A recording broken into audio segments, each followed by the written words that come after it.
오늘 이 자리에 나와 예배하는 우리 모든 성도님들과 인터넷으로 예배하는 성도님들이 감사에 대해서 생각하고 또 민감하고 개발해서 더 큰 감사의 주인공이 되기를 주님의 이름으로 축원합니다. 감사를 얘기할 때는 교회에서 빠뜨릴 수 없는 단어 중에 하나죠. 교회에서는 늘 얘기합니다. 범사에 감사하라고. 범사에 감사라고 하는데 여러분 어떻습니까? 범사에 감사를 하고 있습니까? 범사에 감사를 하는 분이 특별하게도 감사할 수가 있습니다. 성경에서는 범사에 감사를 얘기하고 또 하나님께서 특별하게 감사할 것을 요청하고 있습니다. 그래서 그 특별하게 감사할 수 있는, 우리가 기억할 수 있는, 생각할 수 있는 명절을 별도로 구별하셔가지고 그때는 더 크게 감사, 더 돌아보며 감사, 더 기억하며 감사할 수 있도록 하나님께서 명절까지 친히 정해주신 것을 확인할 수가 있습니다. 영어로 이 감사라고 하는 단어는 thank입니다. 이 thank를 영어 단어를 보면서 think를 생각하게 되는데, 이 think는 생각이라는 단어죠. 영어의 단어인데 어떻습니까? 철자를 보니까 think와 think 좀 비슷하지 않습니까? 이것을 통해서 제가 발견하게 되는 것은 생각해야지 감사할 수 있다는 겁니다. 생각을 하는 사람, 하나님에 대해서 생각하고 하나님께서 베푸신 은혜에 대해서 생각하고 기억하는 사람이 감사할 수가 있습니다. 감사를 못하는 분들은 대부분 망각에 젖어 있습니다. 망각. 우리는 좋은 것도 잊어버려요. 나쁜 것만 잊어버리면 좋겠는데 좋은 것까지 다 홀라당 잊어버리고 늘 우리 입술 가운데 불평이 많을 때가 참 많습니다. 그런데 한번 세어보십시오.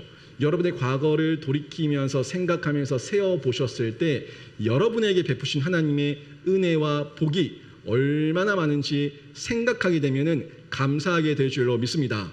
우리가 이 생각을 하는 거, 이 감사에 대해서 하나님에 대해서 생각한다는 것, 이건 너무나 중요한 부분입니다. 덤덤하지 마세요.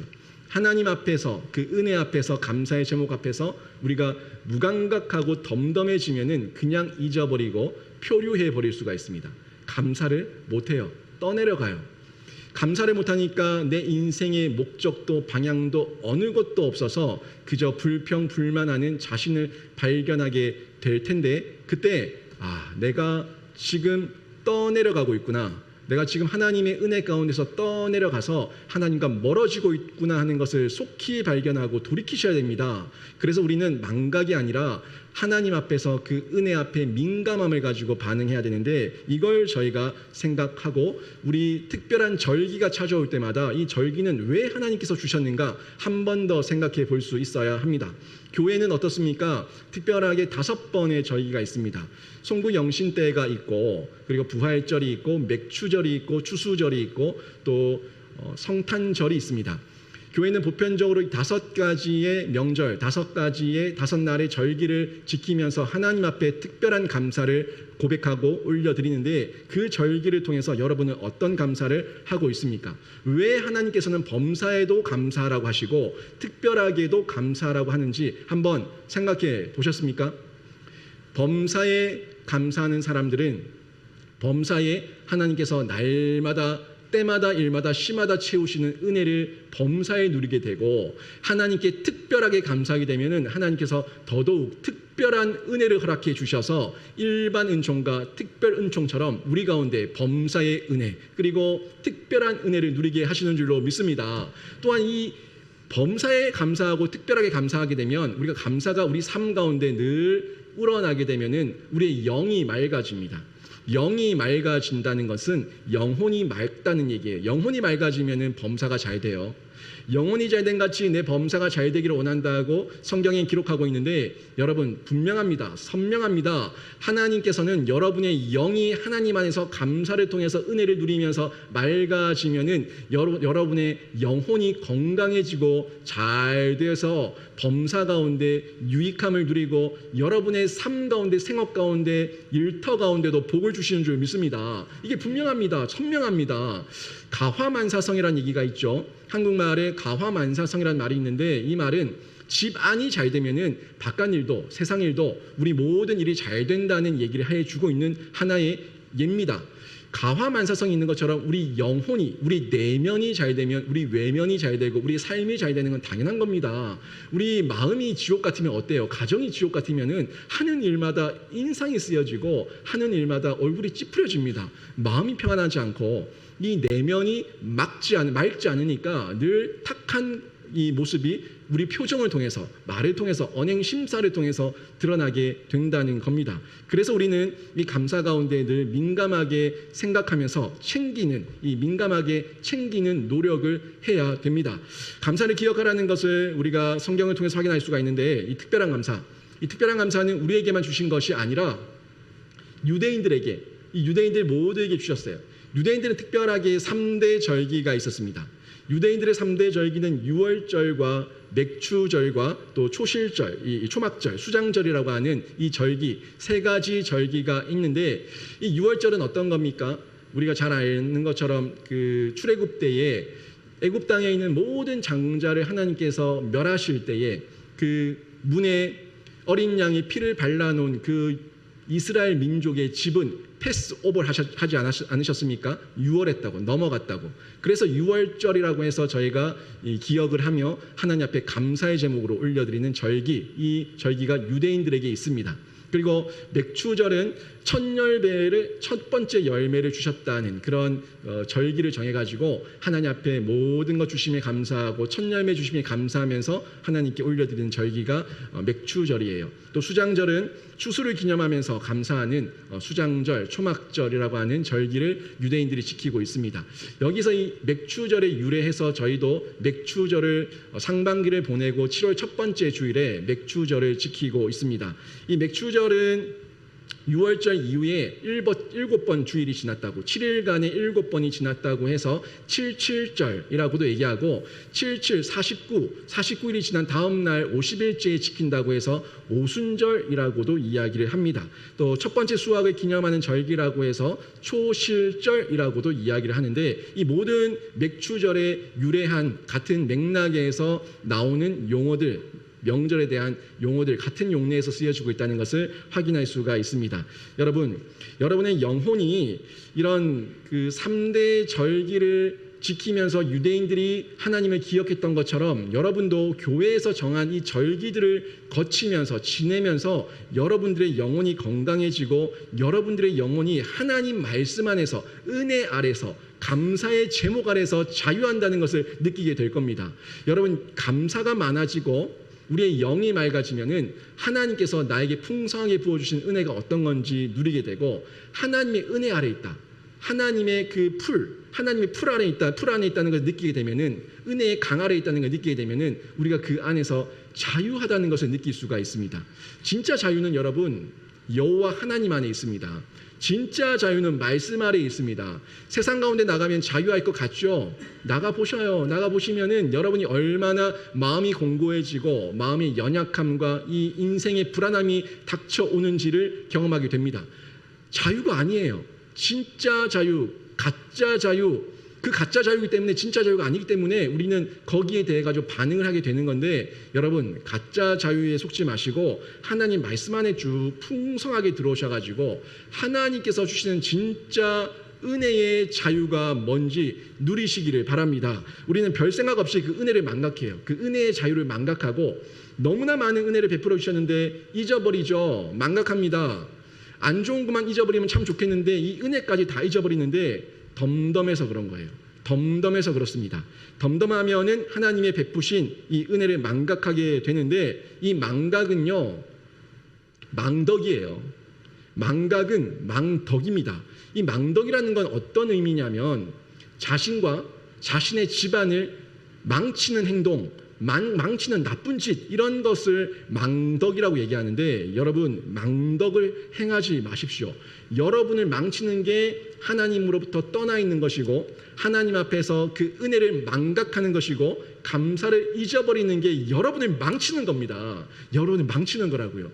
감사가 풍성한 사람은 감사를 하면서 더 풍성합니다. 감사를 하는 사람은 감사를 하면서 더 많은 감사의 제목을 발견하게 됩니다. 이건 분명합니다.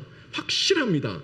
감사가 있는 사람이 늘 감사하는 삶을 살 수가 있는데, 저는 우리 영신교회 모든 성도들이 감사를 하면 할수록 더 풍성해지는 그런 감사의 자유함을 누리시기를 주님의 이름으로 축원합니다. 그러기 위해서 저희가 하나님께서 특별하게 하시는 이 절기도 기억해야 되지만 하나님께서 특별하게 하시는 경고도 무시하면 안 됩니다. 하나님은 저희가 망각할 걸 알고 계셨어요. 얼마나 잘 잊어버리는지, 얼마나 불평을 잘하는지 하나님은 다 알고 계셨습니다. 그래서 모세를 통해서도 이 이스라엘 민족이 가나안 땅에 들어가면은 다 잊어버리고 하나님을 없다 하고 하나님을 배역하고 하나님 앞에서 떠나서 우상 숭배할 거라는 것을 미리 아시고 모세를 통해서 경고하게 하셨는데, 이 경고의 메시지가 오늘 저희가 읽었던 신명기 8장 11절부터 18절까지의 전체적인 내용이었습니다. 오늘 11절부터 18절 말씀 눈으로 한번 따라오시면서 보십시오. 내가 오늘 내게 명하는 여호와의 명령과 법도와 규례를 지키지 아니하고 내 하나님 여호와를 잊어버리지 않도록 삼가할지어다. 삼가 조심하라는 얘기입니다. 내가 먹어서 배부르고 아름다운 집을 짓고 거주하게 되며 또 내 소와 양이 번성하며 내 은금이 증식되며 내 소유가 다 풍부하게 될 때에, 요즘식으로 얘기하면 너 이제 먹고 살만할 때, 이제 좀 생활 형편 좀 나아졌을 때, 이제 좀 괜찮게 산다고 느낄 때, 그때를 얘기하는 겁니다. 계속 보시죠. 내 마음이 교만하여 내 하나님 여호와를 잊어버릴까 염려하노라. 여호와는 너를 애굽 땅 종되었던 집에서 이끌어내시고 너를 인도하여 그 광대하고 위험한 광야 곧 불뱀과 정갈이 있고 물이 없는 간주한 땅을 지나게 하셨으며 또 너를 위하여 단단한 반석에서 물을 내셨으며 내 조상들도 알지 못하던 만나를 광야에서 내게 먹이셨나니. 여기까지 보시면은 지금 잊지 말라는 겁니다. 너희가 꽁보리밥도 못 먹어서 허덕거리던 때가 있었다.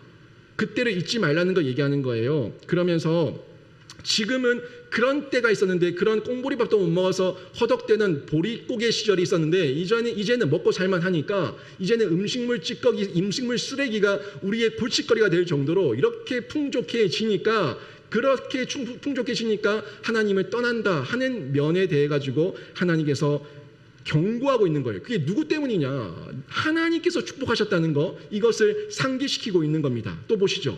이는 다 너를 낮추시며 너를 시험하사 마침내 내게 복을 주려 하심이었느니라. 그러나 내가 마음에 이르기를 내 능력과 내 손의 힘으로 내가 이 재물을 얻었다 말할 것이라. 이거 어떤 표현이에요? 내가 한 겁니다. 내가 일했어요. 내가 수고했어요. 내가 노력했어요. 내가 벌었어요. 내 거예요. 내 거. 내 건데 이게 왜 하나님 앞에 감사의 제목입니까? 내가 한 건데 내가 영광 받아야죠 라고 얘기하는 이런 표현, 이게 지금 이스라엘 민족을 향해서 하나님께서 다 아시고 경고하고 있는 겁니다. 또 보시죠. 내 하나님을 기억하라. 그때 기억하라는 거예요.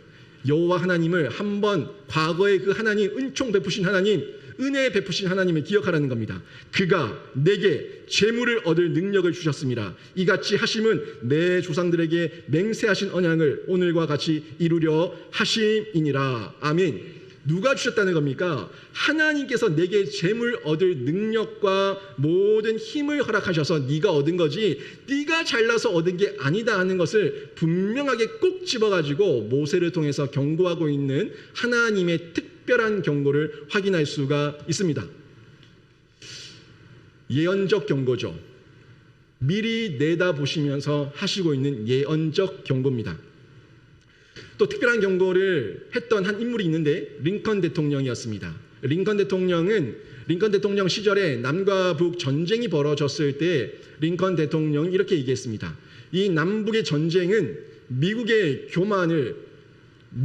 교만을 징계하시는 하나님의 벌이다. 이렇게 얘기했어요.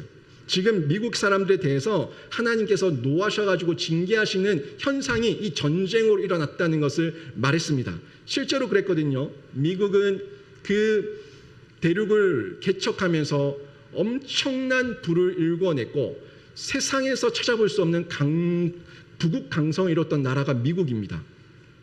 그런 미국이 하나님 앞에서 떠나는 거예요. 평화와 번영과 부귀와 영화와 강성한 군사력과 여러 가지들이 풍족하게 이루어지니까 이 미국 사람들이 하나님을 떠나는 거예요. 우리가 잘해서 내가 수고해서 이런 결과물이 나왔다는 착각 속에 빠지게 된 겁니다.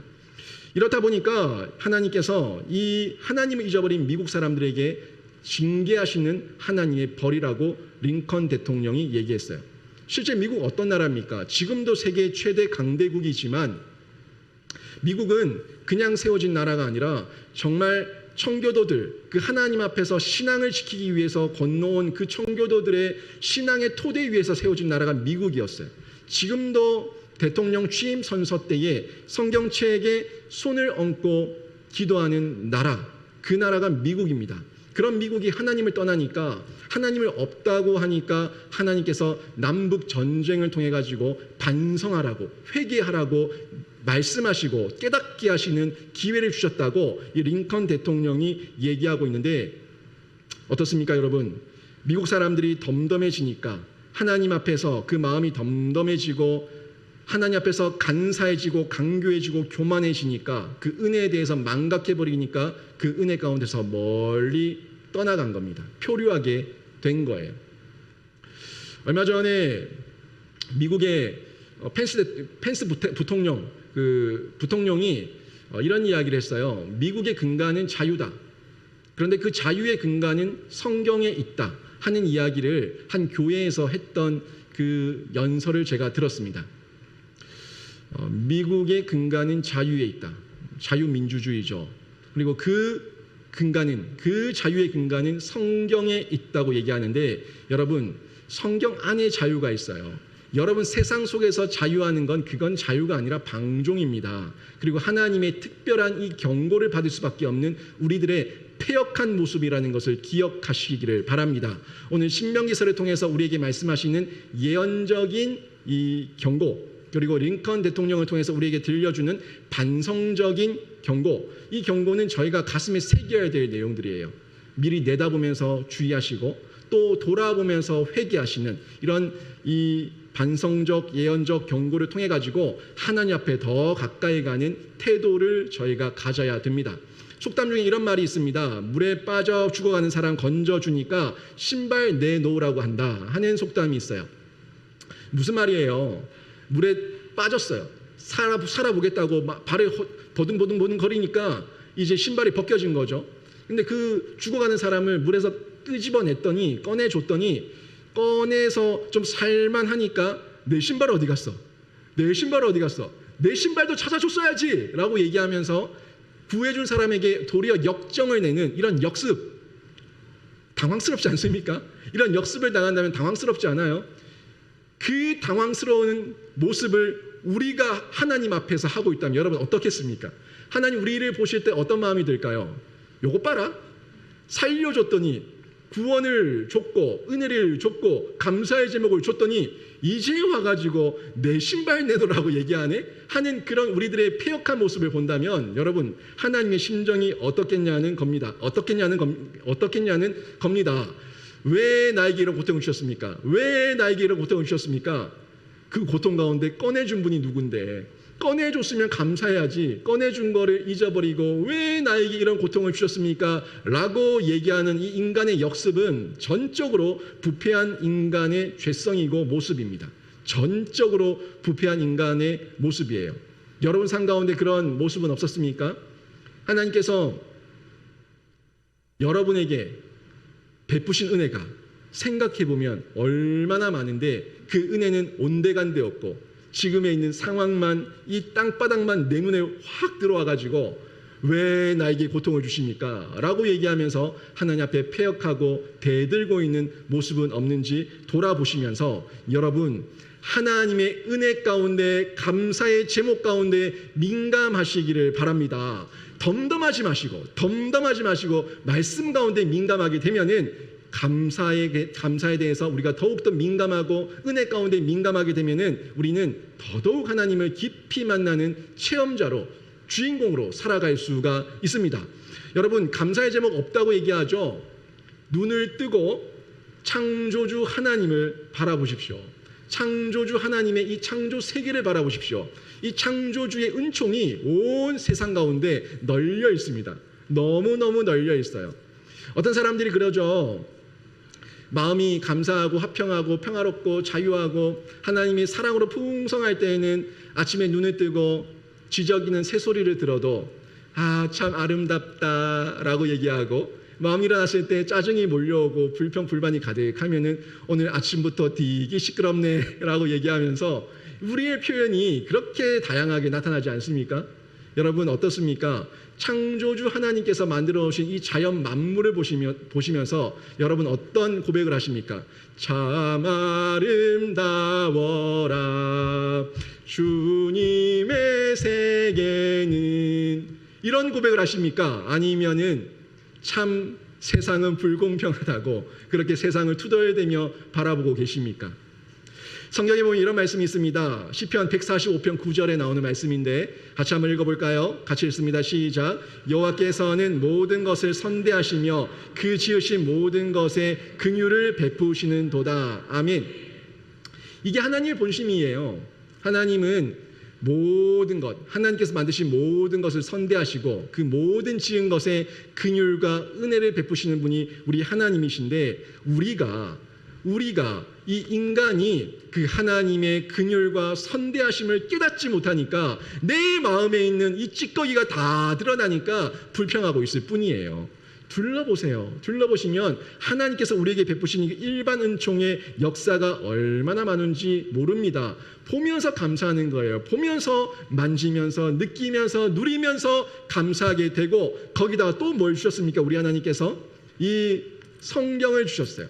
특별한 은총, 일반 은총뿐만이 아니라 이 특별한 은총을 주셔가지고 성경을 통해서도 깨닫게 하시고 이해하게 하시고 적용하게 하셔가지고 하나님 앞에 더 큰 감사를 올려드릴 수 있도록 만들어 주셨는데, 저는 여러분이 이런 창조주의 은총 가운데 깊이 젖어 드셔서 일반 은총과 특별 은총 가운데 날마다 하나님께 감사의 제목을 발견하는 은혜가 있기를 주님의 이름으로 축원합니다.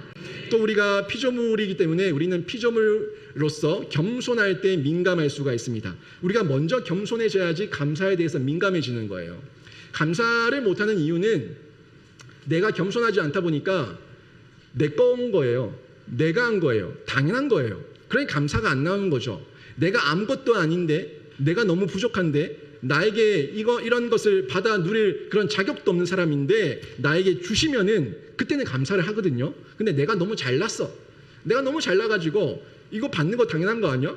그럼 나 정도는 받아야지.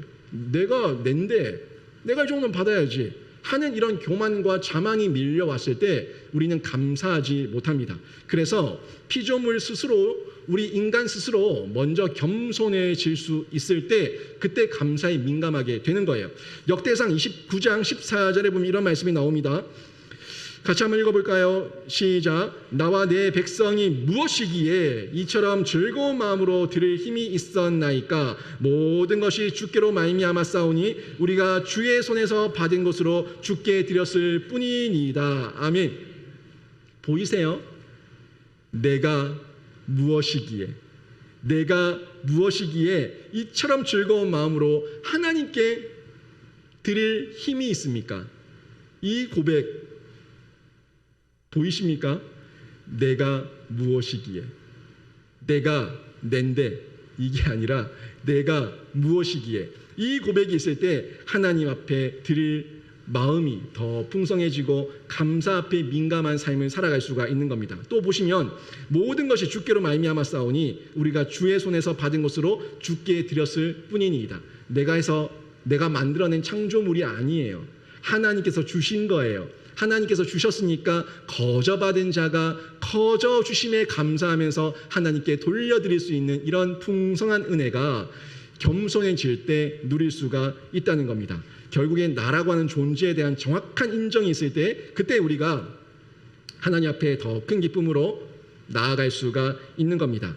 여러분, 감사에 둔감해지는 이유는요, 딴 거 아니에요. 나라는 존재의 연약함, 부족함, 한계, 이거를 인정하지 않을 때 욕심 부리는 겁니다. 그리고 옛날의 모든 것들을 망각했을 때 욕심 부리는 거예요. 내가 더 하겠다고 내 거라고 얘기하는 이런 탐욕의 끝을 보게 되는 건데, 여러분, 이런 것을 우리가 조심하고 겸손함으로 하나님 앞에 나아갈 때 피조물로서 더 큰 감사의 은혜를 누릴 수가 있는 겁니다. 신명기 8장 17절에 이런 말씀이 또 나왔었어요.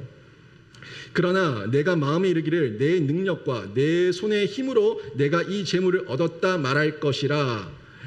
이 부분이 우리의 주소죠. 내가 내 마음에 이르기를 내 능력과 내 손의 힘으로 내가 이 재물을 얻었다. 내가 이 재물을 취했다. 내가 이 재물을 가졌다. 다 나예요. 나 때문에 내가 한 거예요. 이러면은 하나님과의 관계는 끝나는 겁니다. 하나님 앞에 절대 감사할 수 없고, 감사가 없으니 더 큰 감사가 없는 거고, 일반적인 범사의 감사가 없으니까 특별한 감사도 없는 거예요. 끝나는 겁니다.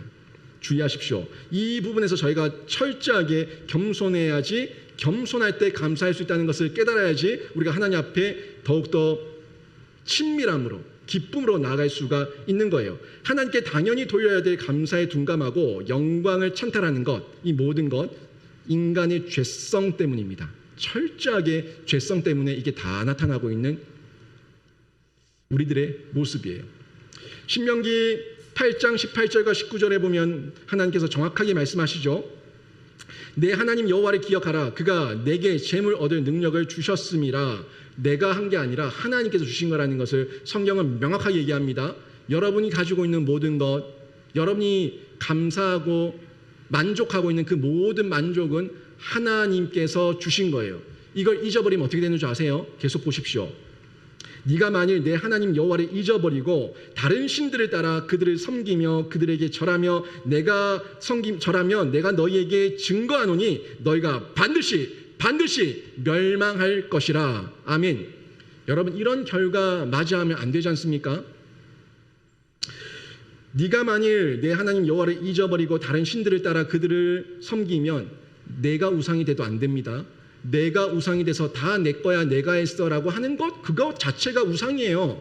그렇게 하면은 너희가 반드시 멸망할 것이라고 성경은 분명하게, 너무 확실하게 증언해주고 있는데, 여러분이 경고를 기억하시기를 바랍니다. 경고 기억하시고 여러분 언제든지 어디서든지 하나님과 친밀한 관계를 만들어 나가세요. 그때 우리가 감사에 민감할 수가 있습니다.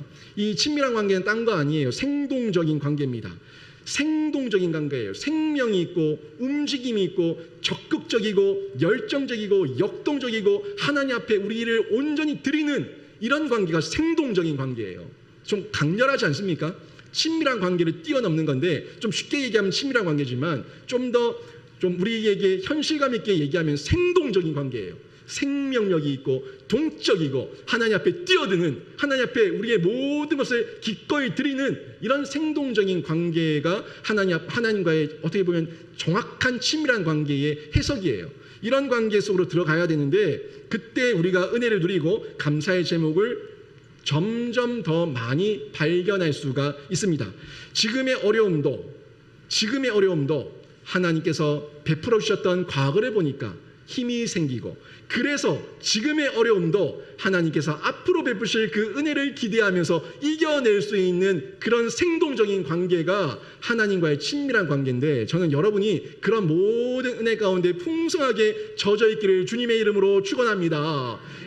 사무엘상 17장 37절에 보면은 그런 삶을 살았던 다윗의 고백을 볼 수가 있어요. 사무엘상 17장 37절 같이 한번 읽어보겠습니다. 시작. 또 다윗이 이르되 여호와께서 나를 사자의 발톱과 곰의 발톱에서 건져내셨은즉 나를 이 블레셋 사람의 손에서도 건져내시리이다. 아멘. 보이세요? 지금 다윗이 골리앗과 싸우러 나가기 직전에 사울 왕 앞에서 자신의 신앙을 고백했었던 그 모습이에요. 과거를 회상합니다.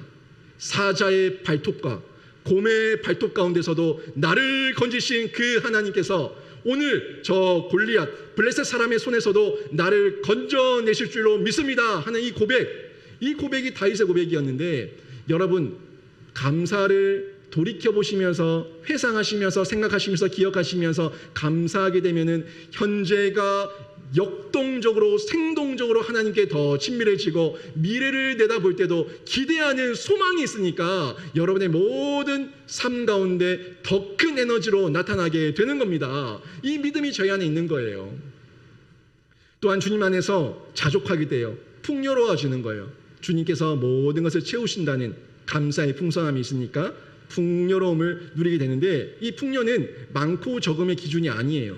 하나님이 내 안에 있다 없다, 내가 하나님과 친밀한 관계를 누리고 있다 없다에서 출발하는 겁니다. 100평대 집에 사는 사람의 표정은 어떨까요? 100평대 집에 사는 사람의 표정 가운데 하나님이 없다면 어떨까요? 10평대 집에 사는 사람 가운데 하나님이 그 안에 내주하고 있다면 그 표정은 어떨까요? 한번 상상이 가십니까? 아무리 많고 아무리 넉넉해도 하나님이 없는 사람의 표정에는 감사가 없습니다. 100평, 우리가 생각하기에는 100평 엄청 크겠다, 엄청 좋겠다 이런 마음 들지 않습니까?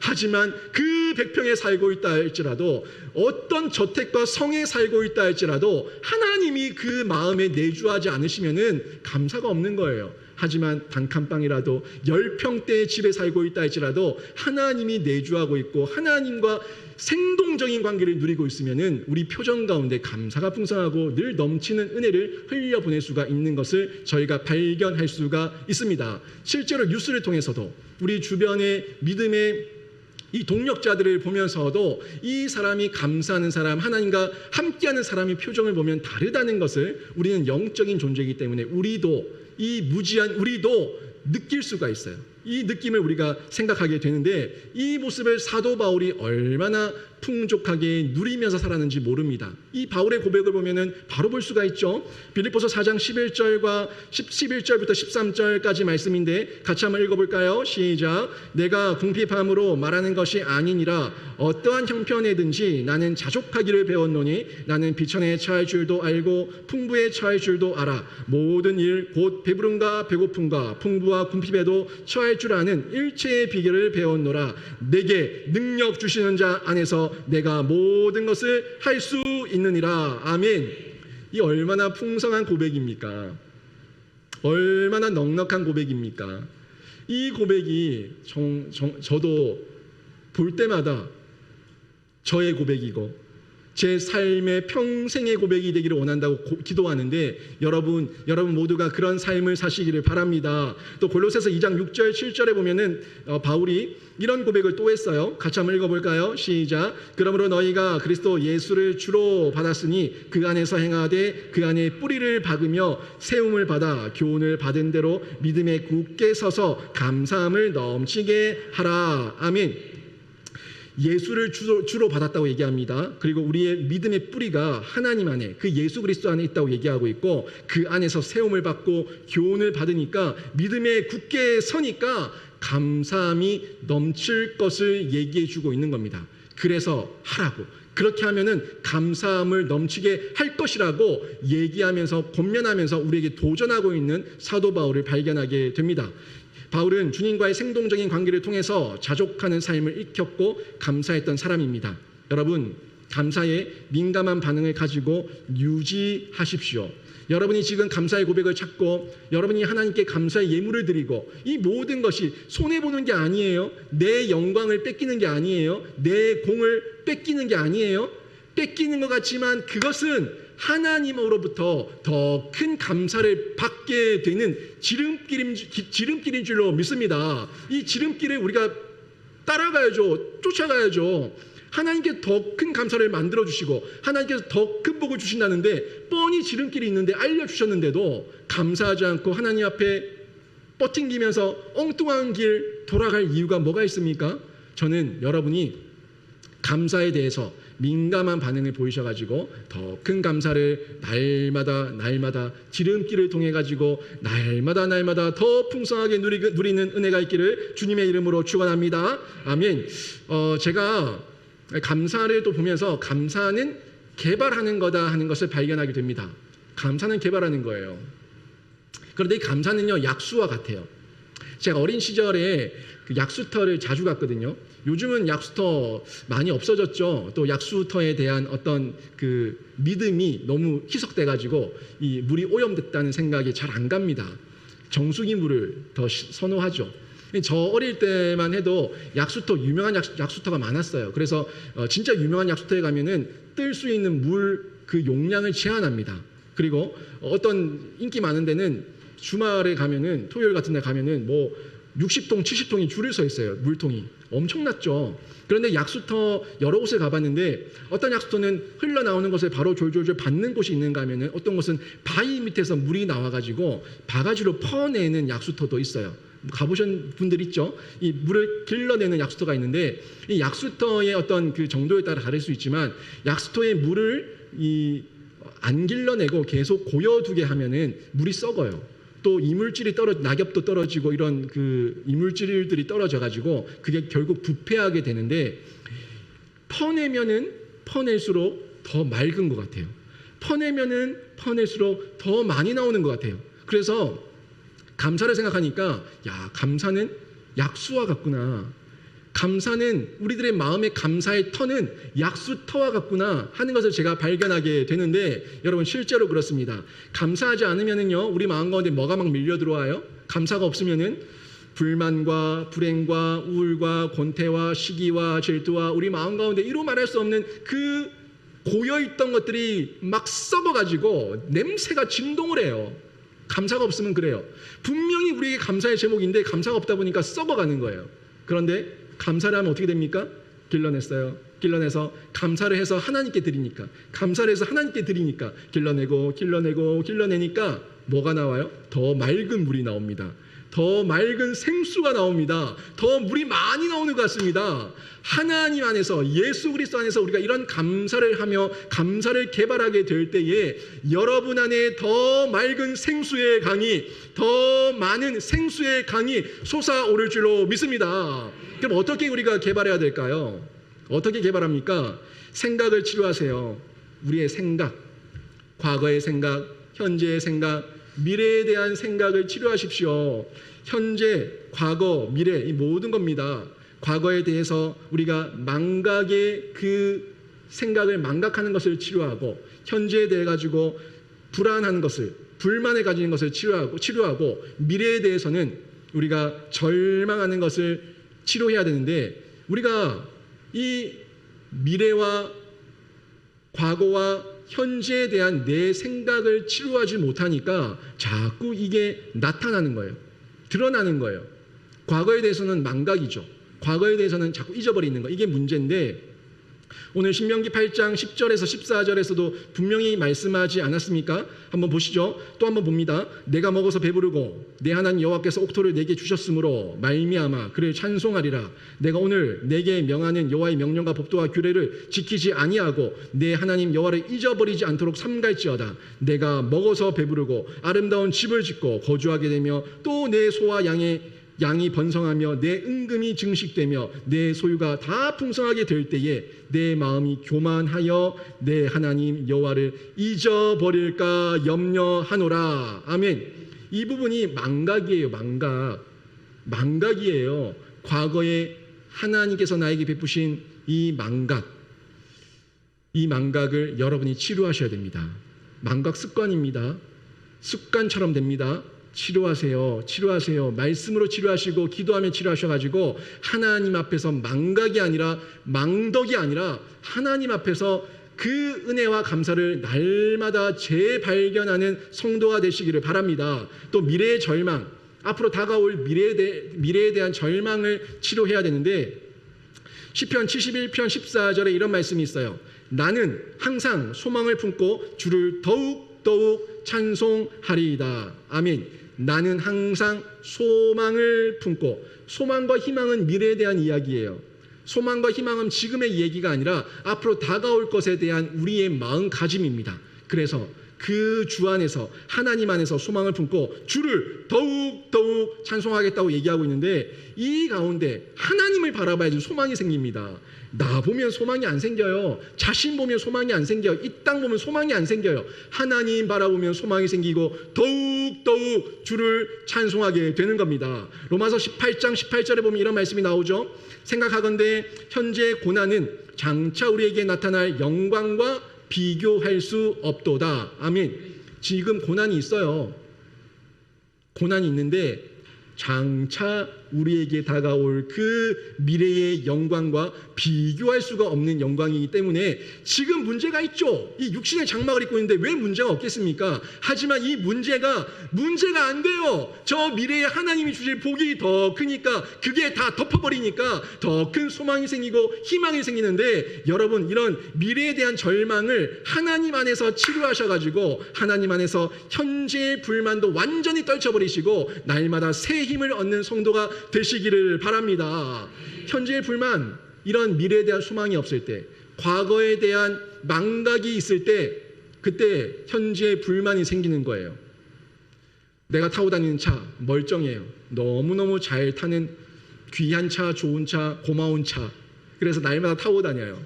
그러다가 어느 날 하루 친구를 만나러 갔는데 이 친구 녀석이 외제차를 타고 온 거예요. 그래서 자랑을 하는 거예요. 야, 내 차 봐라. 얼마나 좋은지 한번 타볼래? 한번 타봤어 또. 너무너무 좋은 거야. 쿠션이 다르고, 야, 소리도 안 나고. 그리고 자기 차에 다시 탔어요. 그 차는 뭐예요 이제? 쓰레기. 내가 이런 쓰레기 차를 타고 다닌 거야? 이런 마음이 몰려오면서 뭐가 들어요? 비교의식, 자괴감, 열등감, 나는 뭐냐? 하는 마음이 들면서 그동안 자신의 발이 되어줬던 그 차에 대한 고마움은 어디 간데 없어지고 차가 미워지는 거야. 이 고물, 이 고철덩어리, 이런 마음이 들면서 차가 싫어지는 거예요. 여러분, 비교하시되 긍정적으로 비교하세요. 비교하시되 여러분 안에 신앙의 긍정과 도전의 비교를 삼으시고 여러분의 깎아내리는 그런 부정적인 비교를 하지 마세요. 우리는요, 믿음이 있고 신앙이 있기 때문에 하나님께서 주시는 그 만남을 통해 가지고 귀한 동력자들과 선배들과 멘토들을 보면서 배워나가고 싶은 그런 열정이 생길 수 있습니다. 신앙의 긍정의 도전이에요. 이건 필요해요. 그런데 남들을 보면서 자신을 깎아내리고 자신을 망가뜨리고 자신을 그냥 열등감 가운데 밀어넣는 이런 비교는 하는 게 아닙니다. 그런 건 다 떨쳐버리시고 온전히 신앙의 긍정을 가지고 긍정적 측면에서 비전과 열정과 끈기를 가진 도전을 하기 위해서 다른 사람들을 벤치마킹하시고 그 사람들을 보면서 배우시고 스스로 개척해 나가는 그런 도전을 해야 되는 겁니다.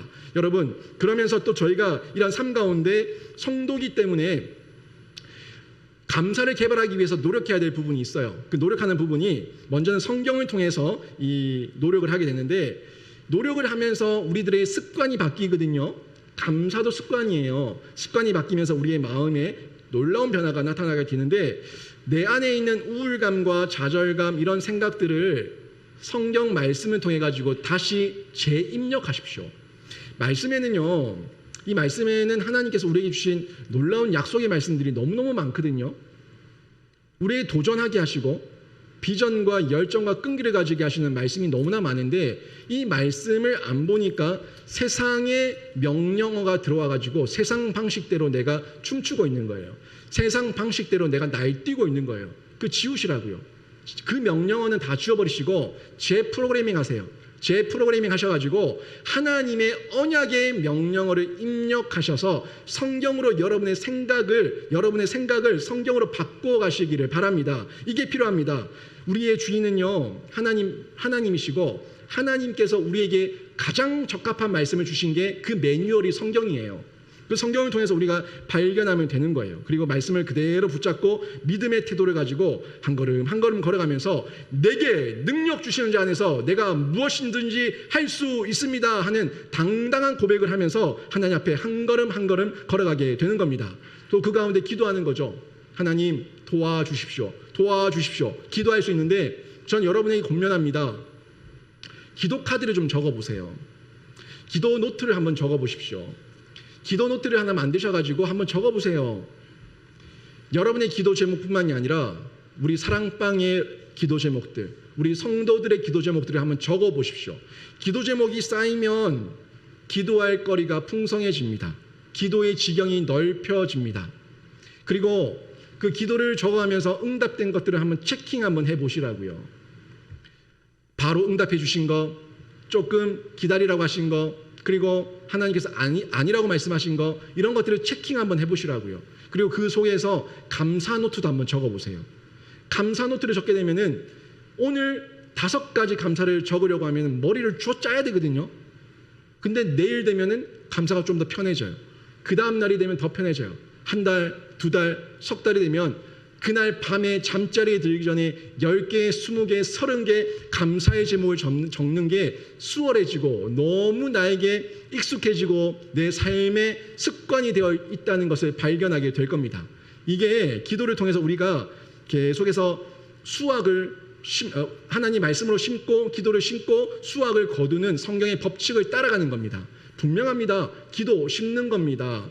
여러분이 감사의 제목을 하나님께 올려드리는 거 심는 겁니다. 다 심으면은 하나님께서 넘치는 은혜로 더 큰 감사로 채워주실 줄로 믿습니다. 또 절기를 통해서 저희가 감사를 하죠.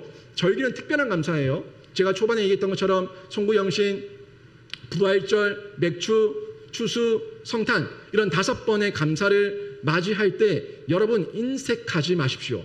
아이고 또 감사줄 왔네, 또 헌금하라고 하네 하는 마음 가지지 마시고 인색함이 아니라 넉넉함으로 기다렸다는 마음으로 하나님께 감사하시기를 바랍니다. 하나님께서 주신 기회예요. 특별한 감사를 주시기 위해서 주신 기회인데 그 감사의 기회를 여러분이 잡으십시오. 잡으셔가지고 더 큰 감사, 풍성한 감사를 만들어내시기를 바랍니다. 또 감사 예물을 드리실 때 인색하게 하지 마세요. 매주마다 감사 예물을 드리시는 분들이 저희 교회에 참 많습니다. 매주마다 감사 예물을 드리시는 분들이 참 많은데 그 감사는 범사의 감사고 특별한 감사를 하세요. 그 특별한 감사는 특별해야지 특별한 거 아닙니까? 그래서 머리 짜매면서 얼마 드려야 되지 고민하지 마세요. 여러분의 마음에 하나님께서 부어주시는 대로 하시되 어떤 기준이 필요하다면 제가 목회 방침으로 하나 세우는 거는 여러분의 가족들이 함께 나가서 맛있게 풍족하게 먹을 수 있을 정도의 외식비 그 정도를 감사하십시오. 그 정도를 특별한 절기에 구별해서 감사를 하십시오. 하나님께서 나에게 은혜 주셔가지고 내 가족들과 함께 감사의 그 외식을 하듯이 하나님께 올려드리고 하나님께 감사의 제목을 드립니다 하는 마음으로 그렇게 감사하시면 됩니다. 그 정도로 하시고 또 마음의 인색함으로 하지 마시고 마음이 시험 들면서 하지 마시고 또 하나님께서 주시는 더더욱 풍성함이 있다면 그 마음의 뜻을 따라서 하시고 그렇게 하시면서 절기를 통해 가지고 하나님께서 더더욱 풍성하게 부어주실 은혜를 기대하는 그런 감사의 민감함을 저희가 개발해 나가야 되는 겁니다. 또 일상을 통해서 저희가 감사를 하게 되는데 시편 92편 1절에서 3절 말씀 보실까요? 같이 한번 읽어보겠습니다. 시작. 여호와께 감사하며 주의 이름을 찬양하고 아침마다 밤마다 주의 성실하심을 베풀미 좋으니이다. 아멘. 이게 일상이에요. 아침마다 주의 인자하심을 알리며 밤마다 주의 성실하심을 베풀미 좋으니이다. 아침에 감사하고 저녁에 감사하고 이게 일상이에요. 일상생활 가운데 감사의 습관을 계속해서 길러가는데 여러분 눈 뜰 때 감사하시고 식사할 때 감사하시고 순간순간 감사하시고 잠자기 전에 감사하시고 일상을 통해서 범사의 감사를 확장해 나가고 감사가 여러분의 삶이 감사가 되는 그런 은혜가 있기를 바랍니다. 마지막 한 가지가 십자가를 통해서예요. 여러분 힘듭니까? 고통스러워요? 짜증나요? 괴로워요? 십자가 위에 예수님보다 힘들었습니까? 십자가 위에 예수님보다 고달팠습니까? 십자가 위에 예수님보다 더 억울했습니까? 십자가를 통해서 우리가 감사를 개발하는 겁니다. 우리 이 세상에 이 인류 가운데 최고의 감사를 드린 분은 우리 예수 그리스도 그분인 줄로 믿습니다. 최고의 감사. 그 십자가 위에서의 감사, 하나님께 감사하고 이 영혼들을 하나님 손에 의탁하고 하나님 앞에 모든 것을 맡기면서 하나님 앞에 그 십자가를 당당하게 주셨던 그 예수의 감사만 우리가 기억할 수 있다면 이 땅에서 우리가 감사하지 못할 게 뭐가 있습니까? 그 가운데 자기 부인을 하는 거예요.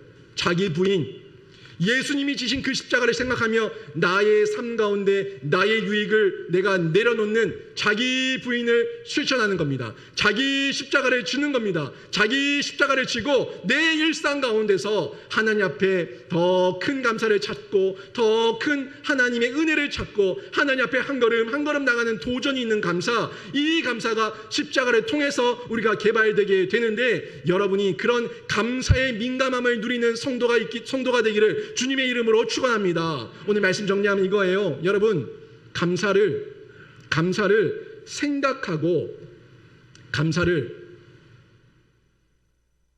세워보십시오. 과거에 대한 감사입니다. 과거에 있었던 나에게 주셨던 감사를 생각하고 감사를 세워보십시오. 과거에 대한 감사입니다. 또 감사에 민감하고 감사를 발견하십시오. 현재에 대한 감사입니다. 감사에 민감하라고요. 온 우주 만물과 이 창조 세계와 내 주변 가운데 함께 계시는 그 하나님의 은혜, 특별한 은혜, 일반적인 은혜, 하나님과의 이 생동적인 관계, 이 모든 것들을 보면서 겸손해지는 가운데 감사에 민감해지고 감사를 발견하게 되는 거예요. 현재적입니다. 또 감사를 개발하고 감사를 실천하십시오. 이거는 미래적인 거예요. 개발하세요. 개발하면 개발할수록 여러분 가운데 더 큰 미래에 하나님의 감사가 예비된 줄로 믿습니다. 이 감사를 발견하는 거예요. 실천하는 거예요. 만들어가는 거예요. 하나님께 누리면서 받는 거예요. 그러면 매일 매순간 감사의 감격을 누리면서 여러분 한 명 한 명이 생명을 전하는 통로로 쓰임받을 수가 있는데, 그 사람이 생명사역자입니다. 생명을 전하는 통로로 쓰임받는 거, 이게 생명사역자예요. 여러분의 이 감사, 이 마음, 여러분의 약수터는 어떻습니까? 감사의 터, 여러분의 마음의 심령의 약수터는 어떻습니까? 썩어 있습니까? 고여 있습니까? 퍼내십시오. 퍼내면 퍼낼수록 더 맑아지는 생수의 강을 발견하게 될 것이고, 퍼내면 퍼낼수록 더욱더 많아지는 생수의 강을 발견하게 될 줄로 믿습니다. 이 여러분 속에 있는 이 감사의 터, 이 약수터를 마음껏 개발하셔가지고 하나님 앞에 더 큰 감사를 마음껏 기쁨으로 온전하게 올려드리는 그런 감사의 주인공들 다 되시기를 주님의 이름으로 축원합니다. 아멘.